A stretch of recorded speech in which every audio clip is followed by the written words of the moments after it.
882 foot 9 inch लंबे, 92 foot चौड़े और 175 फुट ऊंचे टाइटैनिक जहाज की तामीर 31 मार्च 1909 को शुरू होकर 2 अप्रैल 1912 को मुकम्मल हुई।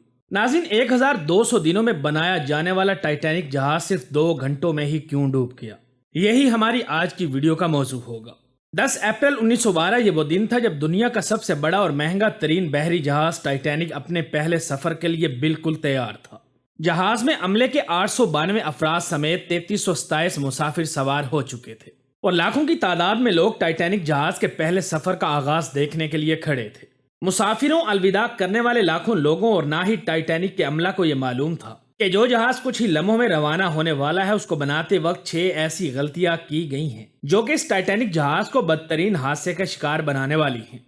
तो नाज़रीन, आज की इस वीडियो में मैं आप लोगों को अपने दौर के सबसे महंगे, लग्जरी और सबसे ताकतवर जहाज टाइटैनिक के बारे में बताने जा रहा हूँ, लिहाजा वीडियो को आखिर तक जरूर देखें। नाज़रीन, टाइटैनिक जहाज को बनाते वक्त अगर ये 6 गलतियां ना की जाती तो शायद टाइटैनिक क्रैश होने की वजह से नहीं बल्कि अपनी कामयाबी की वजह से दुनिया भर में मशहूर होता। आखिर ये ऐसी कौन सी 6 गलतियां थी जो 40 साल का तजुर्बा रखने वाले टाइटैनिक के कैप्टन एडवर्ड स्मिथ को भी नजर नहीं आई, और ना ही ये गलतियां टाइटैनिक ऑपरेट करने वाली कंपनी दी व्हाइट स्टार लाइन को नजर आईं, और तो और ये गलतियां टाइटैनिक मैन्युफैक्चर करने वाली कंपनी हारलैंड एंड वुल्फ को भी नजर नहीं आई। टाइटैनिक जहाज की मुकम्मल तैयारी के बाद इसको टेस्ट करने का मरला अभी बाकी था। टाइटैनिक जहाज बनाने वालों का इस पर भरोसा तब मजीद बढ़ गया जब टाइटैनिक ने अपना पहला टेस्ट का मरहला पास कर लिया। टेस्ट पास करते ही पूरी दुनिया में मुख्तलिफ अखबारात में इसकी मार्केटिंग की गई, जिसकी हेडलाइंस थी अनसिंकेबल टाइटैनिक, यानी कभी ना डूबने वाला जहाज बना लिया गया है। जहाज का पहला सफर इंग्लैंड के शहर साउथहैम्पटन से शुरू होना था,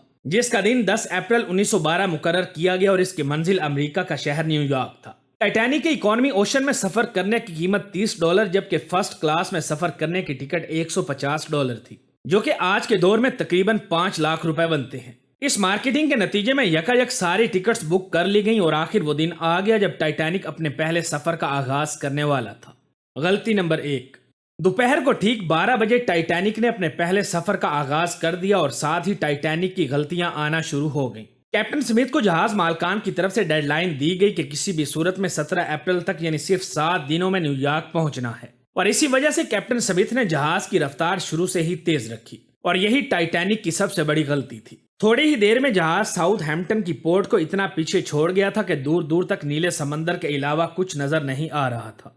गलती नंबर 2, अब टाइटैनिक को चलते हुए 3 दिन गुजर चुके थे। फ्रांस और आयरलैंड में थोड़ी देर के वक्फे के अलावा टाइटैनिक पिछले 72 घंटों से लगातार न्यूयॉर्क की तरफ बढ़ता चला जा रहा था। ये 14 अप्रैल 1912 की शाम थी। समंदर में हर तरफ खामोशी और धुंध छाई हुई थी, जिसकी वजह से विजिबिलिटी भी काफी कम हो चुकी थी। उसी रात एक और बहरी जहाज जो कि टाइटैनिक से कुछ घंटे ही आगे था, उसके कैप्टन ने वायरलेस पर टाइटैनिक को समंदर पर तैरती हुई चट्टानों यानी आइसबर्ग के बारे में वार्निंग दी, और ये वार्निंग कम से कम 6 बार दी गई थी, लेकिन वायरलेस ऑपरेटर की कोताही की वजह से इंतहाई अहम वार्निंग इनसे मिस हो गई। इन लोगों के लिए शायद ये नॉर्मल बात थी, लेकिन यही टाइटैनिक के अमले की दूसरी बड़ी गलती थी। गलती नंबर 3, जहाज की स्पीड भी ज्यादा थी और इनसे एक इंतहाई अहम वार्निंग भी मिस हो चुकी थी। टाइटैनिक जहाज तेजी से बेखौफ अंदाज में आइसबर्ग की रेंज में बढ़ता चला जा रहा था, लेकिन अभी भी टाइटैनिक को हादसा से बचाया जा सकता था, क्योंकि जहाज के पहरेदार अलर्ट थे जो किसी भी आइसबर्ग की इतला दूर से देखते ही कैप्टन को बताने के लिए तैयार थे।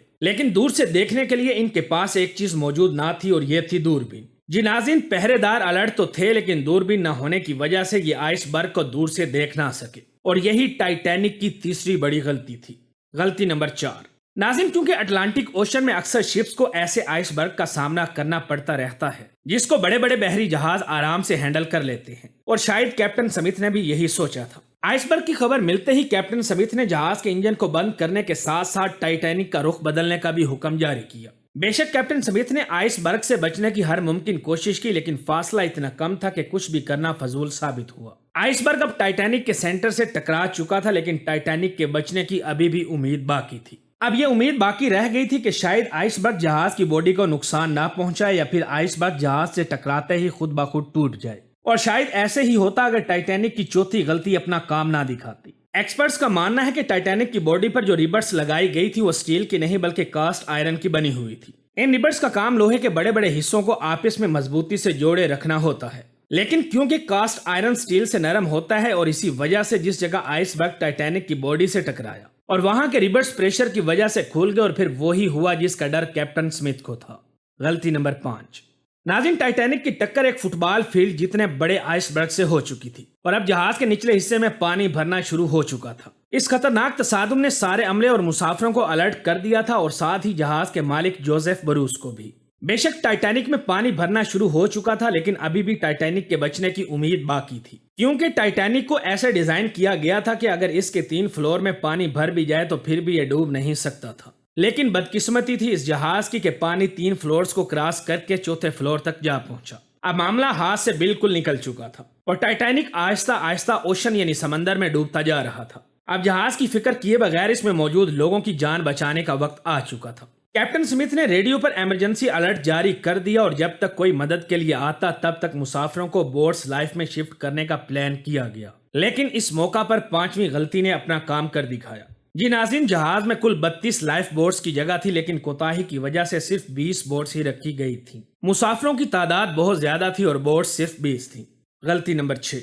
ہر طرف افراتفری کا عالم تھا اور ہر شخص ان چند گنی چنی کشتیوں میں سوار ہونا چاہتا تھا۔ 12:45 پر پہلی ایمرجنسی کشتی سمندر میں اتاری گئی، لیکن یہاں ہوئی ایک اور بڑی چھٹی غلطی۔ افراتفری کے عالم میں کشتیوں کو مکمل بھرے بغیر ہی سمندر میں اتار دیا گیا، جس میں زیادہ تر فرسٹ کلاس لوگوں کو ترجیح دی گئی تھی، یعنی جو لوگ زیادہ امیر تھے ان کو پہلے بٹھایا گیا تھا۔ کشتیوں میں اگر زیادہ مسافروں کو بٹھایا جاتا تو انسانی جانیں کم ضائع ہوتی۔ اب جہاز تیزی سے سمندر میں ڈوبتا چلا جا رہا تھا۔ 2:18 پر شارٹ سرکٹ کی وجہ سے ٹائٹینک کی ساری لائٹس بند ہو گئی اور اگلے ہی لمحے جہاز ٹوٹ کر 2 حصوں میں تقسیم ہو گیا۔ یوں ٹائٹینک کو سمندر کے اندر مکمل طور پر ڈوبنے کے لیے 2 گھنٹے 40 منٹ کا وقت لگا اور اس طرح 1500 کے قریب لوگ اٹلانٹک اوشن کے ٹھنڈے پانی میں ڈوب کر مر گئے۔ ناظرین، آپ کو بتاتا چلوں کہ پانی کا ٹمپریچر اس وقت -2 ڈگری سینٹی گریڈ تھا، یعنی اگر مسافر اس ٹھنڈے پانی میں چھلانگ بھی لگاتے تو بھی بچنے کا کوئی چانس نہ تھا، کیونکہ انسان اتنے کم ٹمپریچر میں 30 منٹ سے زیادہ زندہ نہیں رہ سکتا۔ کہا جاتا ہے کہ مرنے والوں کی تعداد 1500 سے بھی زیادہ تھی، کیونکہ جن لوگوں کی جہاز کے عملے سے جان پہچان تھی ان میں سے بھی بہت سے لوگ ٹائٹینک جہاز پر بغیر ٹکٹ سوار ہو گئے تھے۔ زندہ بچ جانے والوں میں سب سے زیادہ تعداد بچوں اور خواتین کی تھی۔ دوسری طرف کیپٹن سمتھ تھا جو سارا وقت لوگوں کی جان بچانے میں لگا رہا اور یہ آخری آدمی تھا جس نے ڈوبتے جہاز سے چھلانگ لگائی تھی۔ صبح کے وقت کارپیتھیا جہاز ٹائٹینک تک پہنچنے میں کامیاب ہوا اور یہ امدادی جہاز صرف لائف بوٹس میں ہی سوار لوگوں کی جان بچانے میں کامیاب ہو سکا۔ 73 برس بعد 1 ستمبر 1985 کو تقریباً 12,000 فٹ کی گہرائی میں مہم جوؤں نے ٹائٹینک جہاز کا ملبہ دریافت کر لیا۔ اس دریافت کے نتیجے میں بعض تکلیف دہ حقائق بھی سامنے آئے۔ جہاز کے عملے نے تیسرے درجے کے مسافروں کو ڈیک کے نیچے آخری وقت تک بند کیے رکھا، کیونکہ لائف بوٹس پر پہلے درجے کے مسافروں کا حق مقدم سمجھا گیا تھا۔ پہلے درجے میں سوار 143 عورتوں میں سے صرف 4 عورتیں ہلاک ہوئیں، جن میں سے 3 عورتیں وہ تھیں جنہوں نے اپنے شوہروں کا ساتھ نہ چھوڑا۔ 1997 میں ٹائٹینک کے موضوع پر ایک زبردست فلم بنائی گئی جس نے مقبولیت کے تمام پچھلے ریکارڈز توڑ ڈالے تھے۔ یہ فلم جیمز کیمرون نے بنائی تھی اور یہ دنیا کی پہلی فلم تھی جس نے باکس آفس پر $1 ارب کمانے کا ریکارڈ بنایا تھا، جو کہ 12 سال تک قائم رہا اور اس فلم نے 11 آسکر ایوارڈ بھی حاصل کیے۔ ناظرین، امید ہے ہماری آج کی یہ ویڈیو بھی آپ لوگوں کو ضرور پسند آئی ہوگی۔ ویڈیو اچھی لگے تو اسے اپنے دوستوں کے ساتھ فیس بک، واٹس ایپ اور دیگر سوشل میڈیا سائٹس پر بھی شیئر کریں تاکہ ہماری حوصلہ افزائی ہو سکے۔ آج کی ویڈیو میں بس اتنا ہی، ملتے ہیں اگلی ویڈیو میں، تب تک اپنا اور اپنے پیاروں کا خاص خیال رکھیں۔